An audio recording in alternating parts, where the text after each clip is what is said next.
The subcommittee will come to order.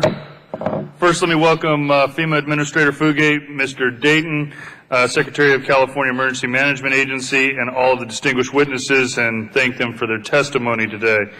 Today's hearing is on streamlining emergency management and how we can improve preparedness and response while cutting costs. I believe reducing costs goes hand in hand with improving our emergency management system. Inefficiencies and red tape cost money and bog down our response system. And today we will examine how we can streamline and cut through that red tape. Last month, Ranking Member Norton and I introduced the FEMA Reauthorization Act and the Integrated Public Alert and Warning System Modernization Act.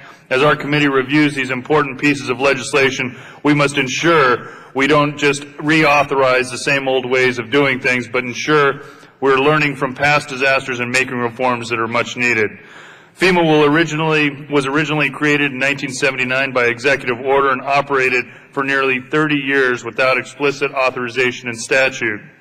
FEMA was first authorized in statute in 2006 through the Post-Katrina Act, and that authorization expired last year. While FEMA can continue to operate without explicit authorization, authorizing FEMA in the law helps to provide congressional guidance in the operations of the agency. So far this year, we've had 86 major disaster declarations and 26 emergency declarations, exceeding the highest yearly total from prior years. And last month, we had the very real possibility of the Disaster Relief Fund running out of money, calling into question our ability to respond and provide needed resources following disasters. The reality is we can both cut costs and improve our responses to disasters. The very things that impede preparedness and drag out response are the same things that usually result in higher costs.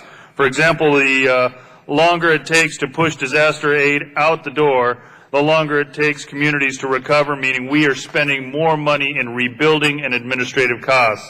Cutting through unnecessary red tape and streamlining is critical in saving lives, restoring communities, and saving taxpayer dollars. We also must ensure resources are properly leveraged. Ensuring we are prepared at all levels, from individuals to local communities and states, will go a long way in saving lives and minimizing costs.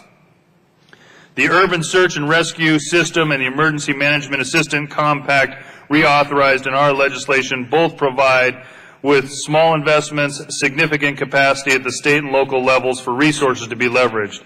Despite the chance to address some low-hanging fruit in improving our emergency management system and cutting costs, our subcommittee has had hearing after hearing since Hurricane Katrina, pushing for FEMA to look for ways to streamline its onerous and often outdated regulations and policies.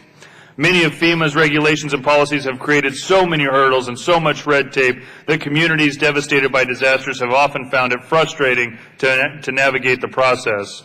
Another example is in 2000, Congress enacted the Disaster Mitigation Act that included provisions requiring FEMA to implement cost estimating to help communities rebuild faster.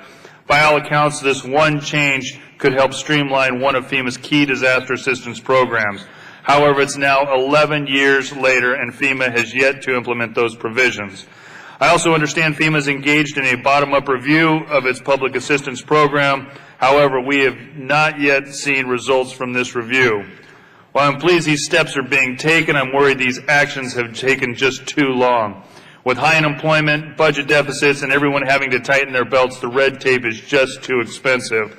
That's why it will be important today to examine how we can improve our emergency management system and what may be the best legislative solutions to achieve those efficiencies. I hope today we can hear from our witnesses on how our preparedness and response systems can be streamlined and improved. I look forward to working with Administrator Fugate, members of the committee, and other stakeholders on reauthorizing FEMA. I thank the witnesses for being here today to address these important issues. I'd like to now recognize Ranking Member Norton from the District of Columbia for 5 minutes to make any opening statements she may have.